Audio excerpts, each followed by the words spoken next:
Hello,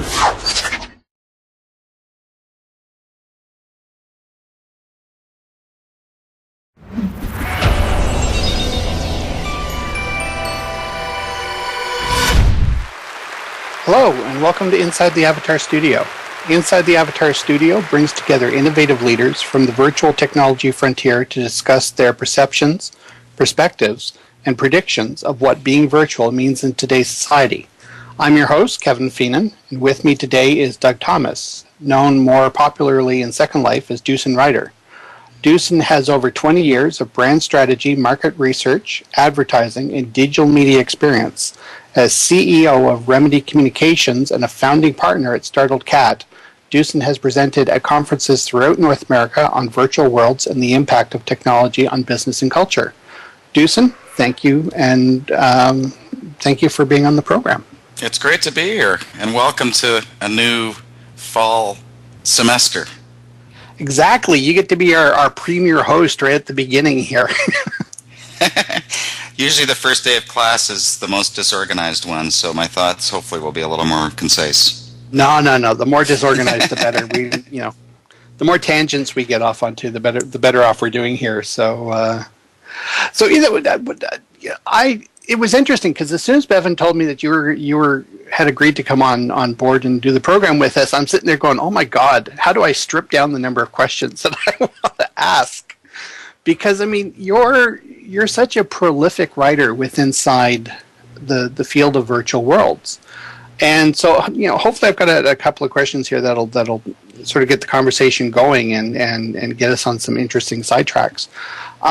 One of which is, I know for a long time that I've been following your adventures on the virtual frontier, and everything that you've done, from your blog to Metanomics to the work that you've been doing on Startled Cat. And the most recent thing, I mean, I've seen a couple of things that have just sort of come my way. I mean, the Marathon for Medical Research, they all seem to have this consistent theme of storytelling as being more than just being art and science in terms of the way that you approach it. And I'm wondering what initially drew you to this, what I can only describe as or at least what comes across as being a passion that seems evident to tell stories in new and interesting ways. Oh wow! What a great question. I think when I discovered virtual worlds, I remember presenting at SLCC a couple of years ago and talking about the experience of feeling like I had returned to my childhood, because virtual worlds felt like they were the synthesis of my interest in the combination of technology and story. And this was an interest that I remember having when I was a little kid, when I was like 5 years old. The technology that I would use might have been Lego bricks or boxes and toy cars. But I would play with those. I would play with the Lego and tell myself stories about what the characters or what the toy cars were doing, what the narrative was that they were part of. And I guess I've always felt like I wish that I was a storyteller myself, and so I'm fascinated. I came into Second Life and discovered that the narrative toolkit was as limitless as your imagination, and certainly that was the thing that first drew me into virtual worlds, was that old slogan, which I'll continue to evangelize, that I wish they would bring it back, but is your world, your imagination. And that idea that we can not only consume stories, or that we can not only be the reader of a story, but that we can be performers in our own narrative, I think is a powerful. It's a powerful paradigm, and I've come to believe over the several years of being involved in virtual worlds in particular, I've come to believe that paradigm may be one of the things that saves us as humans, and that it gives us a way to respond to some of the negative strains that can happen as we adopt more and more technology. Is that storytelling, the paradigm of digital storytelling, can actually be something that allows us to retain our humanity in the face of technology that is often mechanized and depersonalizing. Wow, I mean, There's so many thoughts I have around, especially that last little bit in terms of what you're talking about in terms of dehumanizing. Because I mean, as you were saying that, the first image that I sort of had come to my mind is all these conversations that seem to be going on right at the moment that are related to, you know, how do I put this? I mean, oh shoot, what's the fellow's name? Kersner? No. The Wurlitzer guy. The oh shoot. I hate it when I forget. Kurzweil, you mean? Like the Kurzweil, singularity? yes. Right. Yes, right, Kurzweil. right. Okay. So yeah, he's talking about this evolving brain and the eventuality of computers developing consciousness and what have you. And you're talking about this idea of retaining sort of what it means to be human in the face of growing technology. And yet Kurzweil is talking about going inside that opposite direction. He's talking about machines eventually out-evolving human beings. Right? Yeah, and that's I think what I mean by the counter narrative, that and counter narrative meaning the counter narrative to a particular view of where technology is heading, and counter narrative also meaning a different paradigm for how we decide to make decisions about technology. And in fact, it's not Kurzweil I always thought. I mean, Kurzweil. There are a lot of people that follow him, and he kind of comes from that group of individuals who were first inspired by the Whole Earth Catalog, and he kind of extended that and said the Whole Earth Catalog kind of made us realize the importance of the tools, and that the tools that we use as humans are one of the things that defines us. And he took that further and said that the tools themselves could eventually become more powerful than we are. I actually had a bit of a crisis of confidence about 6 months ago, and it was precipitated by Kevin Kelly's latest book, which is called What Technology Wants. And it's a kind of gentler version of Kurzweil, and what he proposes is that technology is in fact an organism and a culture of its own, and that it is trying to find a place in the world beside us, that we should look at technology as being this thing that is going to evolve, it's going to grow regardless of whether we try to stop it or not. It doesn't mean that the particular technologies are a foregone conclusion, but that technology has followed an evolutionary path, and that evolutionary path has taken on its own life. And so he's almost attempting to kind of humanize technology by equating it to being a living organism. And I found that actually kind of frightening, because by trying to create an equivalence between technology and humanity, it felt like there's the possibility that we forget the qualities of humanness that are different from technology. So I've come to believe that this counter-narrative, where we think about elements of our humanity that cannot be captured by technology, are important to value and to celebrate. And I think one of those things is storytelling. So a lot of the discussion in the media will be around things like transmedia, or it will be about gamification. And I think these are interesting approaches for taking something like storytelling and trying to put it into a technology box in which it may have an uneasy accommodation. And so I think that the stories that we tell about storytelling are important ways for us to grapple with the place that technology can hold in supporting our humanness. So there's a concept that I remember somebody telling me about way long ago. So far back, I'm not going to admit how old I am on it. That in any particular type of storytelling, there's only ever 7 real themes that people ever tell stories around, and that all stories are based around these 7 themes, and they never did, unfortunately, really sort of elaborate around it. But does that not, in a way, sort of limit right? Assuming that there is some truth to this, that there is a finite number of stories and that we're just sort of reinterpreting the same things over and over again, is there not then a limit to which our capacity to storytelling can potentially go without the involvement of technology to drive new directions and new ways of I guess, sort of experiencing the universe, so to speak? Yeah, I'm just dropping a link in chat actually, which is an article today in Fast Company Design, and it was about a new iPad app that can generate an infinite number of bedtime stories. It's called the Infinite Adventure Machine, and it was based on some earlier work by a Russian researcher who and I'm going to kind of quote here, who reduced the structure of Russian folktales to 31 narratives, kind of like the building blocks of storytelling. So you could take those 31 building blocks of storytelling and you can reconfigure them in a nearly infinite number of tales. But to me, the issue is not the issue is not so much that there are a limited number of potential narrative structures.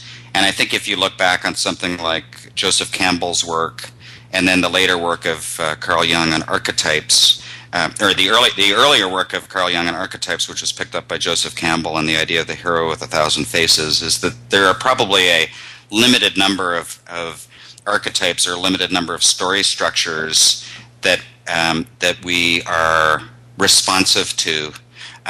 But the devil is in the details, and I think it's in the details that fall within those narrative structures and the way that those narrative structures are delivered. In other words, is it delivered as a television show, or is it delivered in a virtual world? And I think one of the breakthroughs that virtual worlds have brought to us, and I wrote a post about this several years ago, was that sense of returning to a campfire. Because it's not, what happened around a campfire was that you repeated the same myths over and over again. The important thing wasn't the fact that the myth was repeated. The important thing was how we as a community reacted to those myths and our ability to participate and contribute to those narratives. And isn't that what Second Life really is? There may be a limited number of narrative structures that play out in Second Life, and yet in the details we have created this world, or we have created the worlds on OpenSim, or we are creating the stories that appear in Unity. And so I think it's the important thing that we're discovering is that we still honor our individual response and ability to participate in stories. And so long as we continue to honor that, there is a way to accommodate our humanness to the emergence of technologies that can often be depersonalizing. Right. It's interesting that the campfire analogy that you're using, because I mean, one of the, and this is something I it doesn't keep me awake at night, but certainly it has woken me up on a couple of occasions. Because all the best and really warped ideas come to you at 3:00 in the morning. When we talk about stories, when we talk about campfire and the participatory experience, I mean it's an experience shared, seems to have more depth to it. But if you look at the especially inside Native American culture, prior to the introduction of Europeans, I mean there was a very rich oral history that was essentially passed down from generation to generation, essentially around a campfire. And to a certain extent, I mean, like I wonder about this about technology in general, but I mean, if we extend the metaphor into virtual worlds and Second Life and OpenSim and other environments like this, is it really allowing us to recapture some of the things that we've potentially lost as a society to be able to retain and transfer knowledge through a potential oral history, or have we now lost that capability because of an over-reliance upon the technology?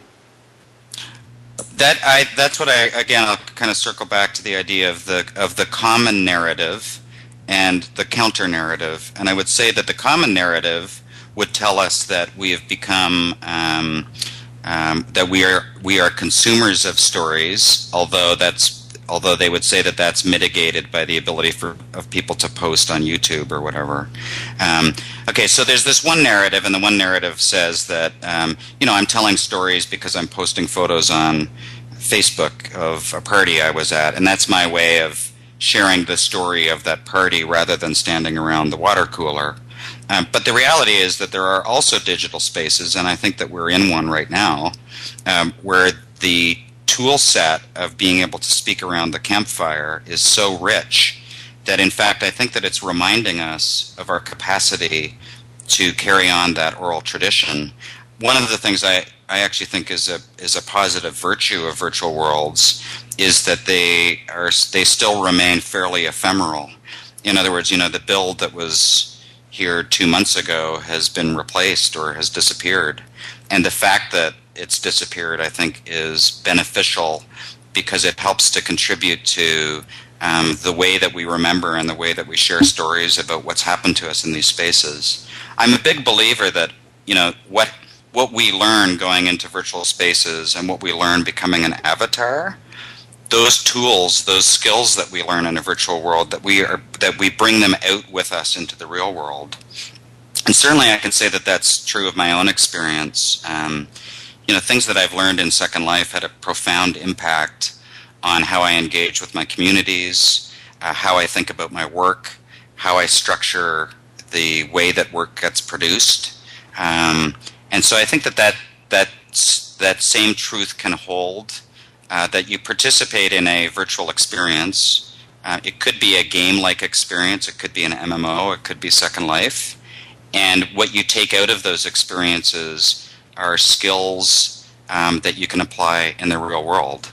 For those of us who have been in virtual worlds and who have learned to, res a prim, I actually think there becomes this sort of richness in how we look at the world around us, because we start realizing that the real world itself is constructed by other people, that it's a shared artifact.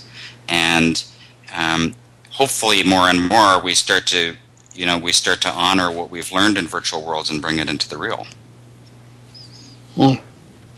There was a I'm just trying to see if I can find it here. I'm actually going to have to come back. Well, actually, no. I think I just did find it. I mean, there was an episode of Metanomics a while back where you had Tyler Cohen on, and you had then, as part of your blog, you had quoted him as saying, from an economic standpoint, we assemble value on our own through our process of creation, but also through the acts of parsing the imaginative acts of others. And that, as a consequence of that, virtual economies are essentially the act of buying little dreams.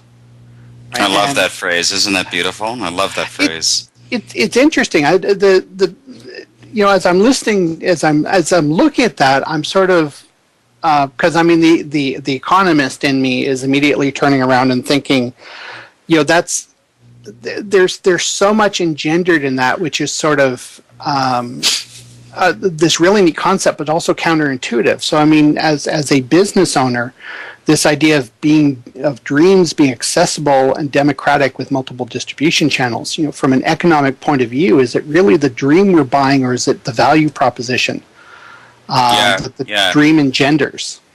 Right. What an interesting question. Well, I think he talked about that a little bit on the show, and he talked about how in a virtual world, for example, you make aspirational purchases. So you buy the latest mesh shoes, or you buy the latest mesh avatar, and you're not just buying the value proposition of the fact that this was crafted or that it's made of X number of prims, but you're buying it as an aspirational.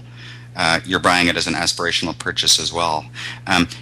There's an interesting riff off of that, and I think one of the interesting riffs is that, first of all, Edward Castranova's first book, which I thought was great. I wasn't a big fan of his second one, but Edward Castronova kind of pointed this out in Synthetic Worlds, didn't he?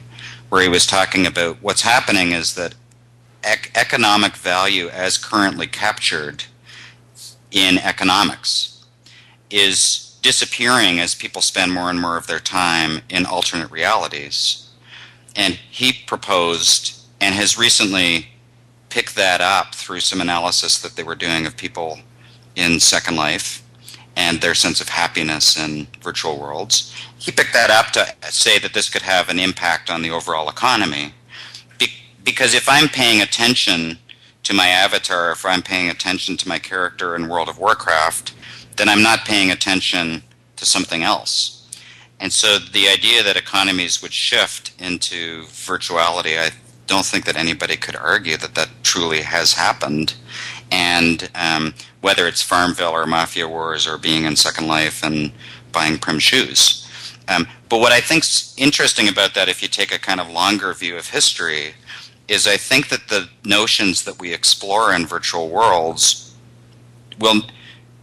value has not just moved to virtual worlds, but the things that we explore economically in virtual worlds, I think will start to have an impact on how we view economies in general.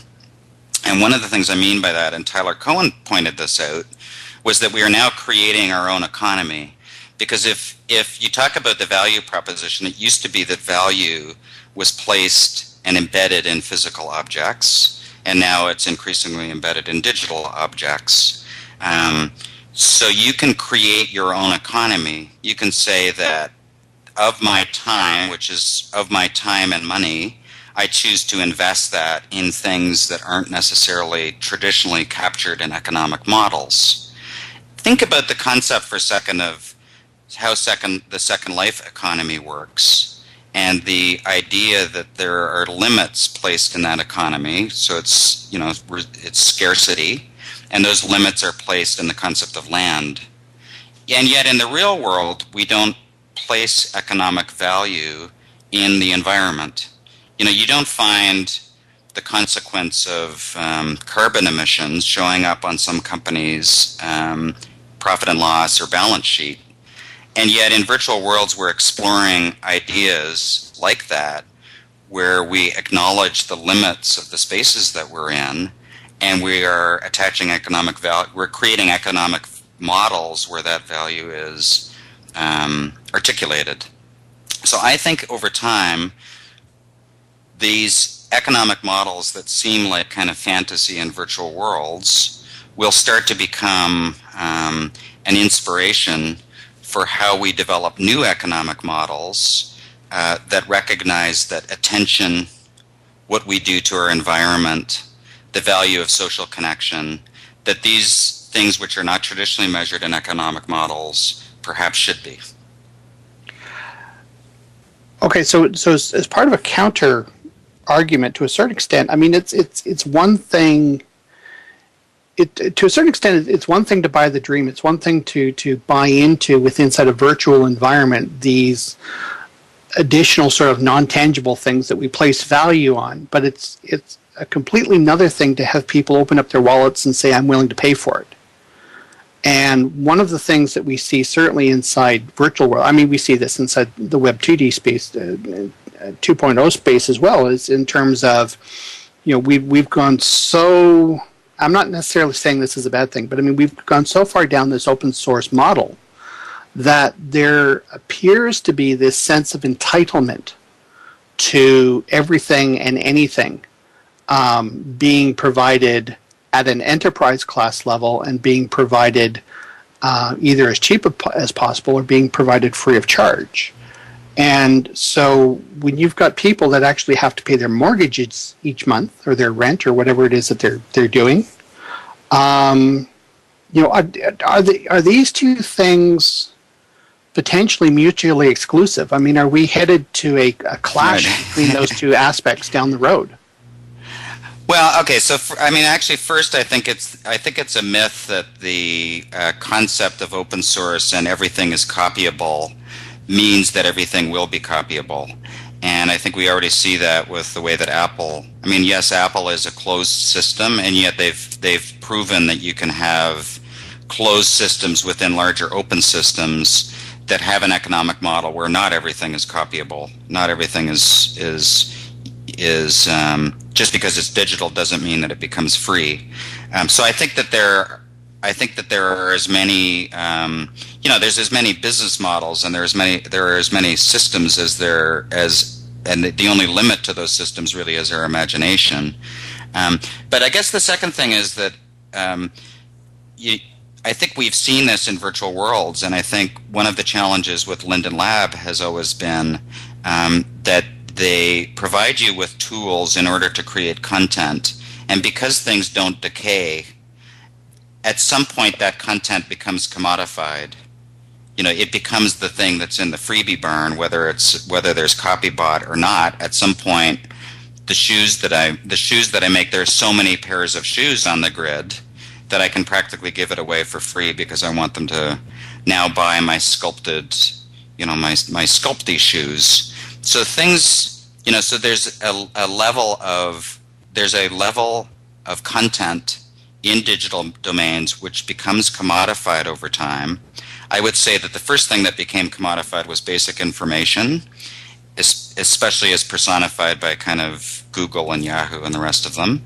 The next thing that is becoming commodified is our social connections, where those social connections, which used to have kind of deep personal values, have become it's become commodified by how many friends I can attract on Facebook. And so social connections become commodified. The thing right now, I believe, which has not been commodified, is storytelling, and that there is still a market. There is still that people still value the experience of participating in or consuming stories, and that so long as the media for delivering those stories it remains advanced. Like delivering a video, you're still delivering a video online, but delivering a story in a 3D environment is still relatively unique. And people, not everybody, but many people do place value and are willing to pay to participate in those stories. So what comes after? Can stories be commodified? And I think that one of the things that we need to resist against is the idea that something which is so basically human, we need to be careful about allowing the tools of storytelling to become easily commodified as information has been. But then I guess the last point I would sort of like to make, and looking kind of into deeper future stuff, is that as digital technology has an increasing impact on our physical world, I think that paradigm will change again. Right now, this idea that everything that's digital can become commodified and easy to copy. I think what's going to happen is we'll start to see the ability of what we do in a digital world to have a direct impact on the physical world around us. And when I think of that, I'm thinking about things like 3D printing, new models for how manufacturing and collaboration happens, how fashion is designed, crafted, produced, and distributed. That's the next frontier, is that as we start to work in digital spaces, I actually think that you'll see the physical world around us changing. And when you start crossing that boundary from the digital back to the analog, I think it's going to create a different paradigm, and that looking back to the days when we worried about everything being copyable will be, we'll look old-fashioned when we look back on that. Okay, so here's the loaded question then. If because I fully agree with you. I mean, this is one of the things that I've been saying here at Rockcliffe for many years, is that we have a good understanding of the benefits and the limitations of taking stuff from the real world and making it virtual. What we don't have a good understanding of is how we take things that we've developed and knowledge that we've developed inside a virtual world and make it real. But I mean, to a certain extent, I mean, the type of change that you're talking about is the type of change that, oh God, okay, I'm going to have to admit that I'm old. The type of change that you're talking about is the type of change that our children are the ones that are really going to be driving that as we grow as a society. But yet, when we look at the demographics with inside environments like Second Life and with inside OpenSim, which are, to me, the most dynamic of the environments that these lessons are sort of coming out of. I mean, you're looking at the mid-30s, early 40 type demographic of people who are either settled in their careers or they have no career, one or the other. And you know, it's not the college age students that are sort of coming in here and sort of driving a lot of this particular stuff. It's those people that can afford the computer systems and the high bandwidth required in order to be online here. Yeah, so, I think that's partly true. Although the lab would disagree, I think they would say that the demographic is actually trending quite a bit younger right now, and that one of their fastest growing age groups is the 16 to 20-year-olds or whatever. But if you actually look at how kids are spending their time, aside from updating their Facebook profiles and all the rest of it, you know, there's a huge modding community that's taking some of the kind of popular Xbox type titles, and they're creating incredibly elaborate levels, and they're creating their own narratives, they're creating their own stories based on those levels. You look at the type of stuff like Minecraft as an example. I actually think that the younger, I mean, maybe I'm just kind of an optimist, but I like to give the younger generation credit for probably being able to hack into, find, use, be attracted to all kinds of different tools that, you know, they might be out there at the fringes. It might be creating a level using Unreal, or it might be taking the Fallout game and creating your own level within Fallout. So I'm not going to give up hope yet. Second Life itself, I think, has a challenge because I kind of sense you're sort of circling around this a little bit, but there's this challenge that right now some of the richest tools available to us are also some of the most expensive, and I do feel there's a lag between the cost of being able to use these tools coming down so that it has has a wider mass appeal, because I do think there's something really unique. And as you say, there's something very unique in Second Life and OpenSim, and the more we can engage younger people in taking advantage of these tools and showing us what they can come up with, the better. It's interesting though, because we've actually launched an initiative called the Brainpower Initiative, and I just want to touch on that a little bit. And the Brainpower Initiative was formed, and it's a consortium of universities and teachers and industry people. And it was formed to look at the way that kids are interacting with technology, and then specifically to look at the impact of that technology on brain function.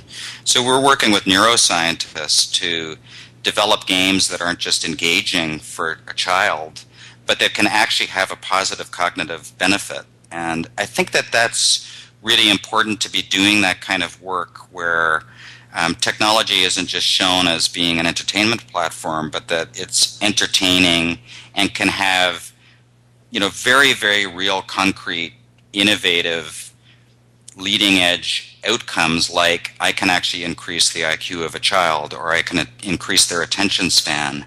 And the evidence for that kind of work and the sort of innovation that's happening in that crossover between what happens in the lab and what happens at the blackboard is going to be, it's going to be something really interesting to watch, I think, over the next year, as we start to see video game titles that weren't just designed to sell, and they weren't just designed to get somebody to play it for a long time, but was that was designed purposefully to, you know, improve that the way that the brain can handle, process information, and be receptive to other forms of learning. Do we not have the potential that within that, and it is there a danger? Is there a flip side danger? Well, I mean, my apologies. My brain sometimes goes faster than my mouth. This whole concept in terms of a loss of innocence, I mean, to a certain extent, I mean, we have all these people. I mean, we had these things like 10 years ago where people were told, oh, play Mozart to your kid while he's still in the womb, or, when they're, 6 months old, start showing them flashcards about different languages and they'll be smarter when they grow older. And after 15, 20 years of research, what they discovered is that the effective learning path, it didn't matter really what you did to kids, at that early stage of development. By the time that they were the age of 6 years old, they all basically got to the same point, whether the parents did all this stuff or whether they didn't. And I'm wondering, to a certain extent, are we not extending that a little bit by saying, that it is, that children have to be smarter at an earlier age? Are we then not, in some ways, getting them to lose their innocence and their ability to be children? Well, isn't there a lot of, you would know this better than I, but I've been following the education community, and there's a lot of debate right now over the value of play, and making sure that schools recognize that just because they're superiors, or just because the system is looking for certain ways of testing children's progress, that if you set aside the concept of just play, then you won't be able to make that kind of progress. And one of the most interesting debates, I think, that's happening in the kind of crossover between neurology and psychology and education and early childhood development, I think one of the most interesting debates is around these concepts of structured interventions versus non-structured, play versus teaching, and very importantly, the difference between brain and mind. And I think that the language that's starting to emerge around understanding the difference between those two is, it's just, if nothing else, it's a fascinating area that has potential. But I also think that it's a topic that we should all approach with some respect for. A child needs to bruise his knee to learn something just as much as they need to participate in a structured activity. Yeah, when I was running a scout troop, I had a parent that I'd take the kids out for a week-long camping trip, and the kids would come back and they'd say, "Oh, this was a wonderful trip. We got to climb trees and we got to swing on tires and go out and jump in the lake and do all kinds of stuff." And of course, inevitably you'd get the one mother that would come back and say, "Oh my God, you let my child do such and such. What would happen if he fell out of the tree?" Right. But my response was always, "Well, if he breaks his arm, he'll know not to do that twice. Now, won't he?" Yeah, exactly. You can't believe the number of mothers that just wanted to throttle me right after I said that. Well, and I see, Marty and Janai are in the audience, and they're my partners at Startled Cat. And Startled Cat is a studio for immersive storytelling, and part of our mission, part of our belief is that you can't come up with the formula for storytelling, although maybe someday computers will be able to generate those kinds of stories with the level of detail and emotion and character and texture that right now it takes a great storyteller to come up with. So that's one belief, is that there's a place for stories within the domain of technology, and that the presence of those stories within technology can be ennobling, it can change minds, it can change hearts, and it can just be fun. It can be engaging. But the second belief is that there are dangers to technology, and that I would rather be on the right side of history when it comes to our use of technology, and that, yes, I think video games can be harmful to kids. I know it's not the politically correct thing to say, but I just think, like anything, certainly if you overdo it, and I think some games are constructed to addict. Farmville and others are examples of games that were purposefully created to hook you in and keep you. So I'd really like to be on the right side of history, and we may not come up with the magic answer, but to at least be exploring, are there ways to create games for kids that has a direct impact, for example, on their ability to learn. So that's, it's an interesting. I think all of us who have been in virtual worlds have always sort of for myself anyway, I've always become more aware of that fine balance that you have between investing so much in your avatar, for example, that you lose yourself, or the deeper, understanding the deep implications of a 3D, fully collaborative, user-generated environment, and then trying to figure out the ways that applies to the wider world around us.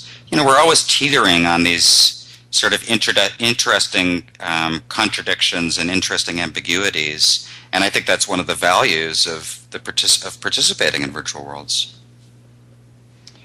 I'm going to do a little bit of an aside here, just because this sort of feeds back into another couple of questions that I wanted to ask you about.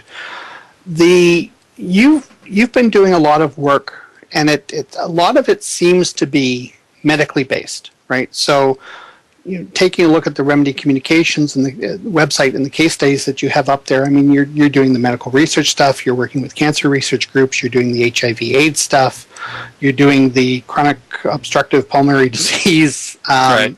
There's a significant portion of what Remedy does with regards to marketing in virtual worlds that is based around this whole idea of medicine. And I'm wondering what it was that you found that sort of attracted you to tackle such, to a certain extent, such hard subjects, and how you feel that the virtual environment is sort of complementing the ability for these organizations to go out and sort of tell their story. Because some of these things like HIV/AIDS, even today, this is a very difficult subject for people to talk about sometimes.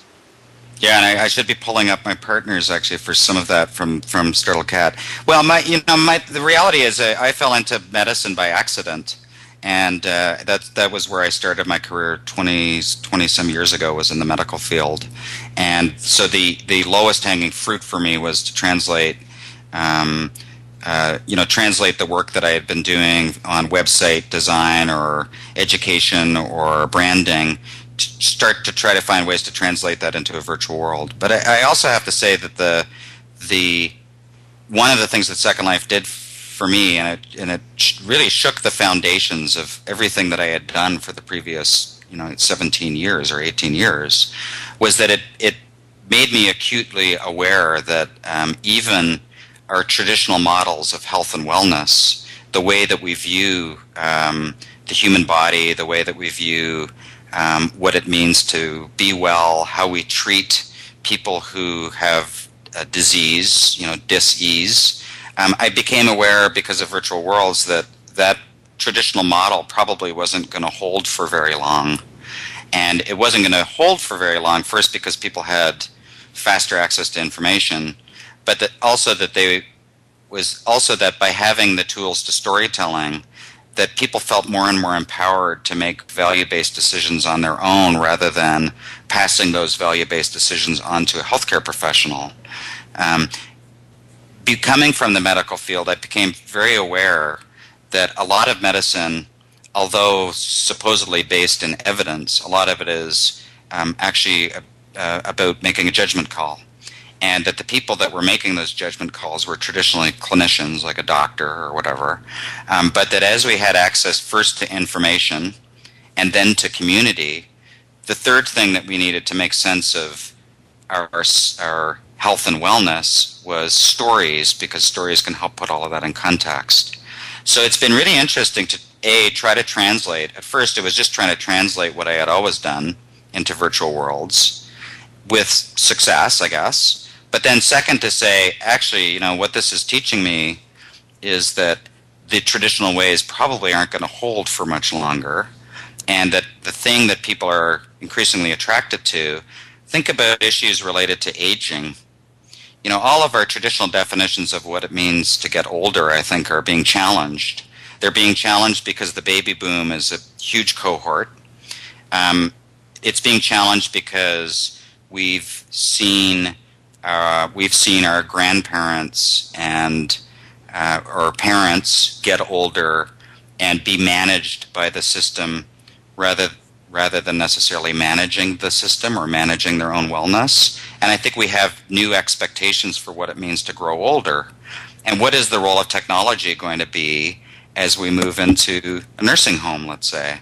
And so those questions about our beliefs, what it means to be wise, what it means to maintain connections across generations, are all things that we're kind of looking at as we continue our work in virtual worlds. And I'm kind of excited about where that's all headed. Is there any particular, because I mean, obviously you've got like 20 plus years into this at this point. Are there any particular narratives or stories or experiences that you've had with inside these fields that you're particularly drawn to more than others? Can you give me an example of what you mean? Well, how do I put this?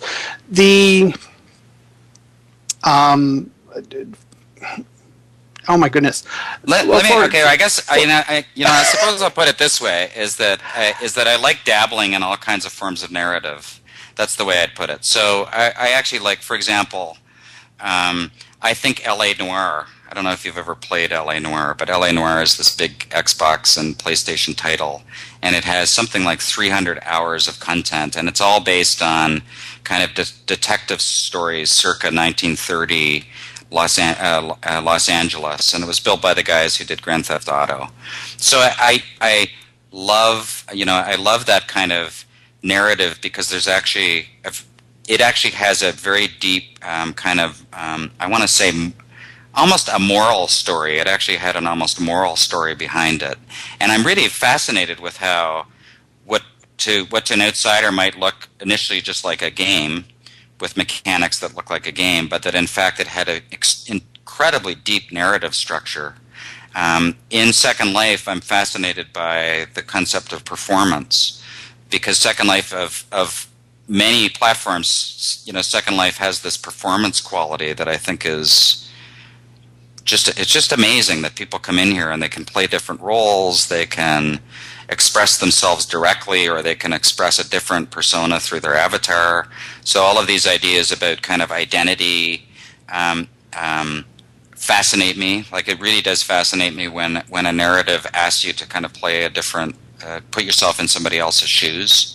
And then I guess I'm fascinated by the interplay between game mechanics. We were talking about this before the show, but that interplay between quote-unquote gamification or game elements and narrative, and trying to figure out how something that's quite structured and how something that's non-structured can sort of interplay with each other, and what that does to a user's perception of the digital space.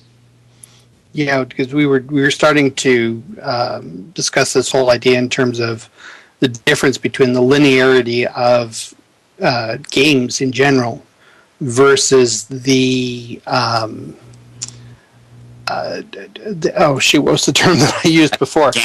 Almost organic, isn't it? Yeah, organic. Because societies are a mixture of organic states of being, so to speak. So it's we don't necessarily get from point A to point B, although in some cases we should, by drawing a straight line. But you look at just about anybody's career path, and I defy most people to say that they ever went in a straight line to get from high school through to where it is they ended up. Yeah, absolutely. And I think that's the biggest challenge for storytellers, and it's probably also the biggest beef that I have with this idea of transmedia, because I think the idea of transmedia is that these storytellers look at life online. So I'm a movie maker, let's say, or I'm making a TV show, and then I realize that there's all of this chaos that's happening online. So I put a TV show on, and then I said, what's going on? People aren't watching my TV show. They're spending more time blogging about it or posting comments on Facebook. I want to get a piece of that action. That action is the organic stuff that you're talking about. It's people riffing off of a particular character. It's creating fan fiction. It's creating things that don't fit into the producer's narrative. Transmedia proposes to those producers that, don't worry, we can tame this beast. We can create a production methodology, but just treat it like something that's kind of controlled, and it's just a bunch of levers that you need to turn turn in order to keep the narrative under control. And that's my beef with sort of the philosophy behind transmedia, because transmedia sort of is proposing that we can kind of build this uber structure to contain things that are they're going to be organic anyway. And so I think the challenge for storytellers is not to fall under the illusion that the story can be contained within this concept of transmedia, but to honor the fact that it is organic and that there is serendipity, and that there's going to be two people who meet who have never met before around a story, and the story that those two people who meet can tell, the way that they can participate in the narrative, contribute, is something that you can't predict, and I'm not sure that you can always contain within a particular kind of infrastructure or uber structure. So the challenge for the future storyteller is to have stuff that's planned out and to have some structure, but to recognize that probably the most important thing that's going to happen is going to happen in a way that you had never predicted.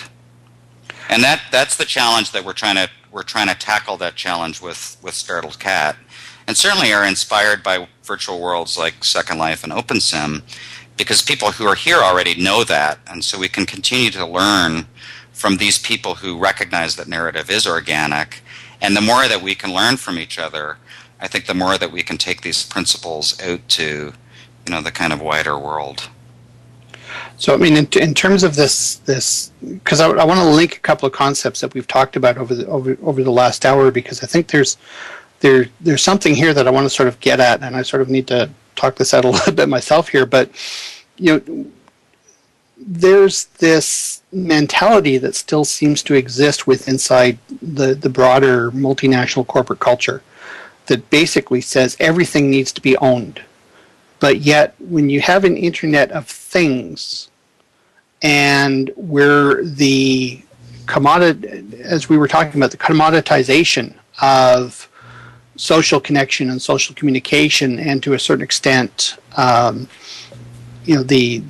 value of certain things around us. I mean, that it doesn't necessarily lend itself to a command and control structure. It tends to lend itself more towards what you were referring to in one of your blogs, more of a democratic type process. And I'm wondering whether or not this is one of these types of paradigm shifts that you see the storytelling from what we're doing within here is eventually maybe going to be leading us to down the road.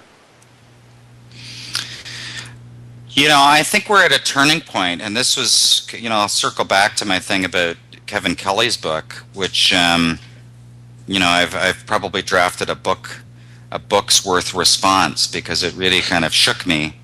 This kind of belief that the beast can be tamed again, the genie can be put back in the bottle, because technology has its own designs, and technology is the thing that has control and not us. And or that was my way, I guess, of interpreting it.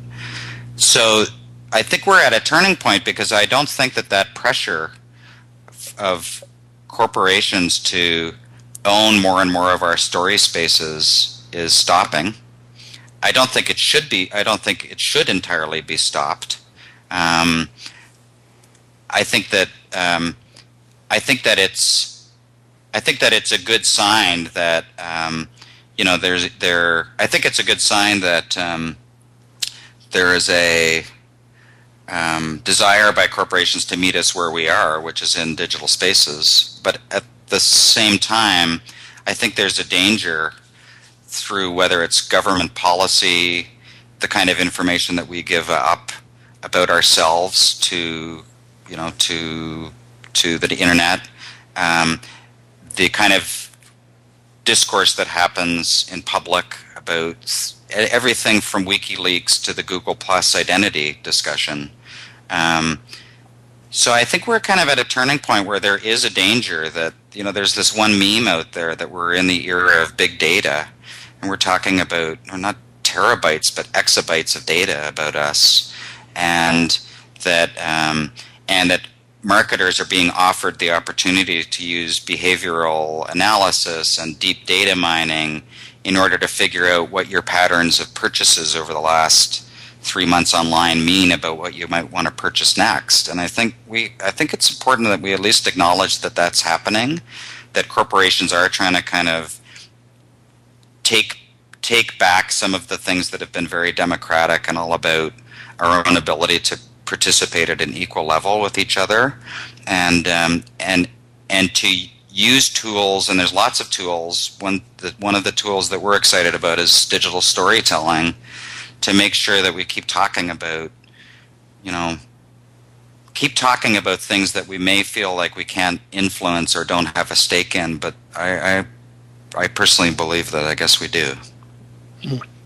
Just before we go on, I want, if you could just double check your sound in world. I'm just getting a whole pile of messages floating by me that's saying your voice is off. Oh, I'm back. Hello. There we go. Excellent.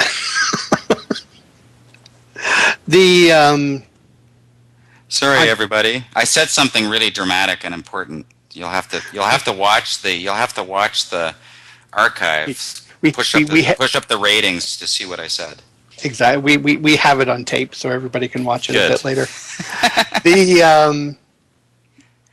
Having that little bit of a break, I've got a couple of other sort of less intense type questions here.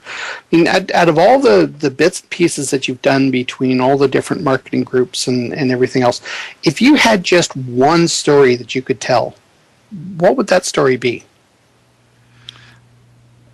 You mean like of a project or of a? No, just if you were told that you could only tell could tell one more story. Oh. Right? What would that story be? What would you? That's like saying, who are you as a human, and could you please answer in the next 20 seconds? Yeah, and in 50 words or less, if you would, please. Yeah. Wow. I guess there's a couple. I'm going to give you kind of two. I mean, one story is the work that we're doing with the military amputee community, and understanding what felt like you were kind of removed from creating stuff in Second Life, and it's a build, and you're trying to have a concrete outcome, and then really thinking about this is a use case where the story I would like to tell is that we can be using these tools to have, I think, really, really profound impacts on people's lives. And I think everybody that's in the audience knows that. And so one of the stories I would tell is that, no matter where you are, no matter what basement you're in, or no matter what country you're in, the story I would want to tell is that our ability to create, my belief is that our ability to create is actually a spiritual gift. And that ability to create can have a profound impact on the world, no matter how small that creation might seem. But the second story I guess I would tell is the story of my nephew, who's 3 years old, and the experience of being with him with something that I've been involved in, at least involved in creating. And the experience of sitting beside a 3-year-old who's using a simple piece of technology to hear a story, and having some faith in the future of humanity by the fact that his eyes were still wide open. And no caffeine and no coffee and no hot chocolate. No, I gave him an espresso right before. Yeah, no, a 3-year-old espresso is good. It's good. I highly recommend it. No, that's actually kind of cool. I mean, it's so interesting the way in which kids. I mean, especially kids. In that really interesting. And I know not all parents necessarily see it this way, but that very interesting 3 years to 6 years of age, where I mean, it just. It just comes out of them whether they whether they should be saying it or not. And I mean, it's just sometimes they just nail the truth of what is really important in life, just sort of bang on type of thing. That I'd like to know why kids like crawling over my head. What kind of truth is that? They just like crawling all over my head, and I don't know what kind of truth that says about me. But maybe I shouldn't ask the question. I think all kids of that age like to do that. I don't know. Something about my head in particular. Anything about getting their feet off the ground, they're quite happy with. Good. The I've got another question that I've just been dying to ask, and feel free to avoid this in every which way you feel that you'd like to. Both Metanomics and your own blog have been suspiciously silent of the last couple of months, and it just seems so unlike you, because I know how quiet and meek and demure that you really are in real life. And so what I'm wondering about is this the calm before the storm, and should we be expecting to see a new direction for Dusan Writer burst forth before the year is out? I think you should, absolutely. There's no question. Yes. Yes, it may not actually. I've actually been working on something that I can't actually decide whether to launch it on the Dusan Writer domain or whether to launch it separately. And well, you'll know more in the next month or so. But it's been kind of my summer little project, and I'm excited to kind of get some feedback. Metanomics, certainly Metanomics will continue. It used to be a weekly series, as you know, it's going to continue. I just don't think we're going to do it with the same frequency for a whole bunch of reasons. Rob Bloomfield, who was our host, as you know, has almost. It seems like he has an almost unbearable level of commitments right now. So, but certainly we're going to continue with. I was saying this to you before I was saying this probably to Mal, is that Metanomics should always be there, because I think the community has given us a gift, and it would be a shame to not continue to honor the gift that the community gave us in participating with Metanomics. Cool, very, very cool. I've one last question for you, and then we'll sort of wrap this up, and I'll let Rob sort of sign us off afterwards. If you had a crystal ball, what do you think the impacts of virtual worlds will be on society in 5 to 10 years from now? Well, I think the impacts have already been profound, but 5 to 10 years from now, I think that we can expect virtual worlds to become. I think the concept of the avatar. It was interesting because I was giving a presentation this week to a group of people, some of whom had never really been in a virtual world. They kind of knew the term. Some of them had been, and I could tell you, if I had given that presentation 4 years ago, there would have been sort of eye rolling and questions about what the heck is an avatar? Why do you have a cartoon character? And certainly that's changed, and I think it's changed forever. The concept of being somebody else in a digital space is just now an accepted cultural convention. So I think certainly the idea of digital virtual spaces where storytelling happens is here forever. I think they've already had a profound impact on the world, both in redefining the way that we are entertained, and for many individuals, it's changed their perspectives, it's changed their awareness, it's made them more appreciative of how things are created. They've been able to explore themselves. Just so many ways. I think in the 5 to 10 year horizon, I think that virtuality will become embedded in reality. And I don't just mean augmented reality, but I kind of mean a sense that virtual worlds are going to have more of a direct impact on physical environments, and we'll start to see the concept of being in a physical space that has digital overlays and windows into other environments where you're talking to people that might be at a distance, and that we will be able to, it will be not be uncommon for people to show up at work as an avatar proxy, and so I think the impact will continue to be profound. And what we look for, I guess, is those next great stories, because I think we've discovered, for example, that video games, for example, can create stories that are as good as, if not better than, many movies. And I think virtual worlds have discovered that same capacity for art, and I think we'll continue to look for and try to create and participate in these shared narratives, because they're important. It's not just that we're here to have fun, but this is an important way of kind of grappling with what technology means for our shared futures and for humanity and for culture and society. So being here, I think, to me, being here is important, not just to have, because we're exploring the limits of where the human imagination can take us. Very good. Well, Dusan, I'd like to thank you very much for coming and sharing an hour with us. That's all the time we have available for the broadcast show.